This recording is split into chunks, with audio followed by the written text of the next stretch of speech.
मृत्युशैया पर पड़ा जीर्ण शीर्ण कांग्रेस, जिस अवस्था में कांग्रेस है उस स्थिति में जो भी रहेगा वह प्रलाप करेगा ही करेगा। और फिर मणिशंकर अय्यर जो अपने दुर्वचनों के लिए बराबर प्रसिद्ध रहे हैं, वे बोलेंगे भी तो क्या बोलेंगे। नमस्कार, मेहता टॉक्स, ज्ञानचंद प्रसाद मेहता। अभी कांग्रेस के कथित भारत जोड़ो यात्रा, कथित में इसलिए कह रहा हूं कि भारत जोड़ो यात्रा का कोई अर्थ नहीं स्पष्ट हो पा रहा है, और ये जिन शब्दों में अर्थ स्पष्ट करते हैं वह समझ में नहीं आ रहा है आम जनता को। लेकिन चलिए, कहते हैं भारत जोड़ो यात्रा कर रहे हैं, इस यात्रा को भगवान श्री राम की यात्रा से जोड़ने का प्रयत्न किया जा रहा है, कोशिश की जा रही है कि ये राम से दृश्य है।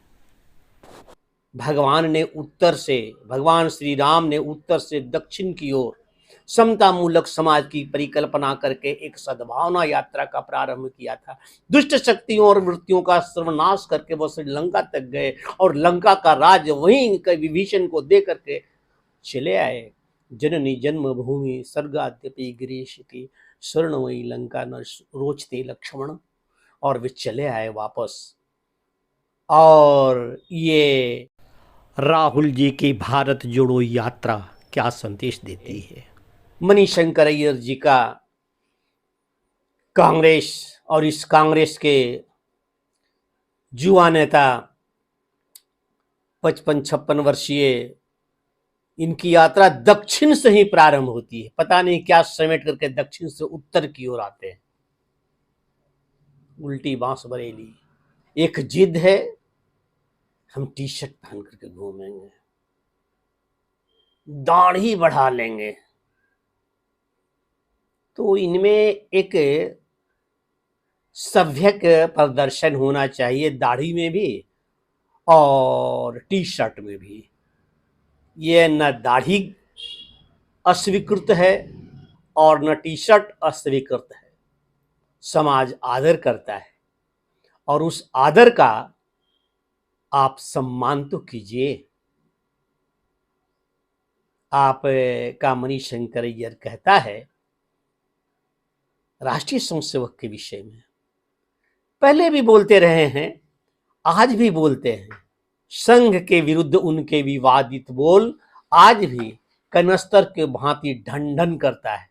उन्होंने कहा है कि देश को टुकड़े टुकड़े कर रहे हैं संघ परिवार के लोग। सर्वथा अकल्पनीय, अविश्वसनीय। यह तो सही है कि मणिशंकर अय्यर और इनकी जैसे नेताओं की बात को कोई मानता नहीं है, तवज्जो नहीं देता है, वरना कांग्रेस के नेता तो ऐसे हैं।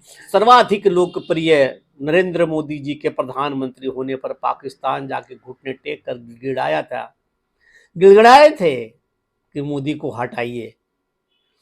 तो उनके बयान, उनकी बातें कितनी विश्वसनीय होगी, इसलिए आम जनता ध्यान नहीं देती है। परंतु फिर भी यदि किसी बच्चे ने, अज्ञानी ने भी इस बात को बोला है कि राष्ट्रीय स्वयंसेवक संघ या संघ परिवार देश को टुकड़े टुकड़े करते हैं, तो उन्हें एक बार फिर से स्मरण दिलाना मैं अपना कर्तव्य समझता हूं। राष्ट्रीय स्वयंसेवक संघ अपना 100वां वर्ष 2025 में पूरा करने जा रहा है। BBC लंदन ने कहा है कि दुनिया का सबसे सर्वश्रेष्ठ दीर्घ आयु वाला सुदृढ़ संस्था यदि कोई है तो राष्ट्रीय स्वयंसेवक संघ है। राष्ट्रीय स्वयंसेवक संघ के स्वयंसेवकों की संख्या 50-60 लाख है। राष्ट्रीय स्वयंसेवक संघ की शाखाएं देश भर में 50-60 हजार की संख्या है।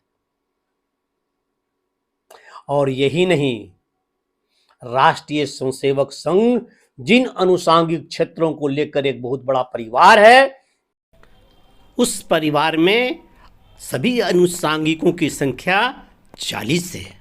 सभी क्षेत्र में यह संगठन अपने प्रारंभ के दिन से ही आलोचना का शिकार रहा है, लेकिन कभी अपने कर्तव्य से विमुख नहीं हुआ।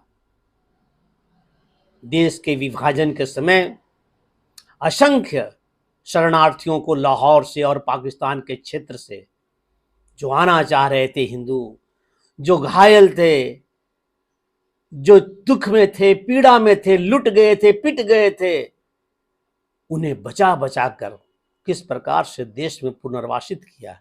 राष्ट्रीय स्वयंसेवक संघ के स्वयंसेवक थे, लाखों की संख्या में गए थे। देश में अनेक बार विपदाएं आई, मैं गिनाता नहीं हूं, गिनाने की आवश्यकता भी नहीं है, लेकिन आज की संतान, आज की पीढ़ी को जानना चाहिए। गुजरात में भूकंप हुआ, अन्य क्षेत्रों में भूकंप हुए बहुत पहले, और अकाल, बाढ़, उन सबों में राष्ट्रीय स्वयंसेवक संघ के स्वयंसेवक तन मन धन से लगकर मानवीय मूल्यों की रक्षा किया। 1962 में भारत चाइना का युद्ध हुआ। नेहरू जी की सेना हमारी सेना थी। तब मैं यह नहीं माना था कि वो कोई प्रधानमंत्री की सेना है और जो सत्ता में है उनकी सेना है।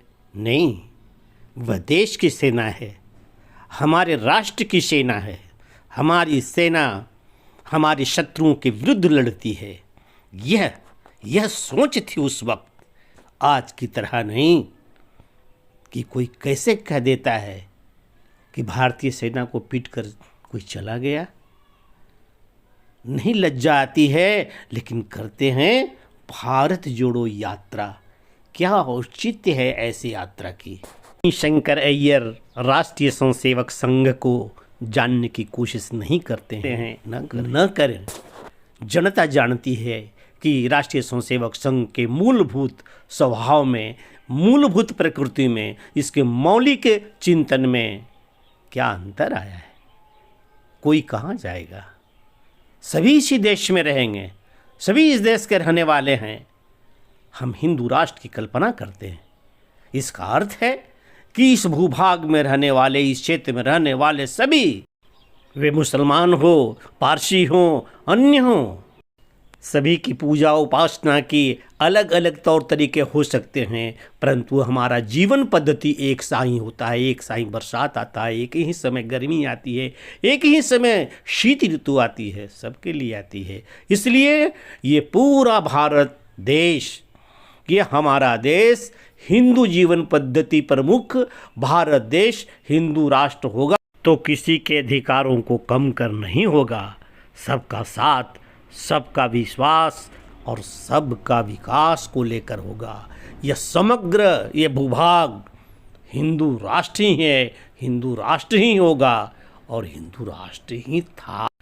मणिशंकर जी की भाषा, बोली, वचन, पता नहीं उनमें इतनी क्यों दरिद्रता है, उनके संस्कारों में, ये वे जाने। लेकिन दूसरे को तो चैन से और शांति से रहने दे, चाहे वह कांग्रेस ही क्यों ना हो। कांग्रेस को ही तो अच्छा से कम रहने दीजिए। एक जिंदा विपक्ष तो रहे इस देश में, लेकिन ऐसे तत्वों ने, मणिशंकर अय्यर जैसे लोगों ने कांग्रेस को मुआ कर रख दिया है। आशा है यह वीडियो आपको पसंद आया होगा। पसंद आए तो निश्चित रूप से लाइक कीजिए, सब्सक्राइब कीजिए और बेल आइकन दबा दीजिए। 3 विकल्प आते हैं, उसमें से ऑल दबाना ना भूलें। आप ऐसा यदि करते हैं तो हमेशा मेरे वीडियो का, मेरे चैनल का नोटिफिकेशन आपको पहुंचेगा। और इसके साथ ही नमस्कार, धन्यवाद।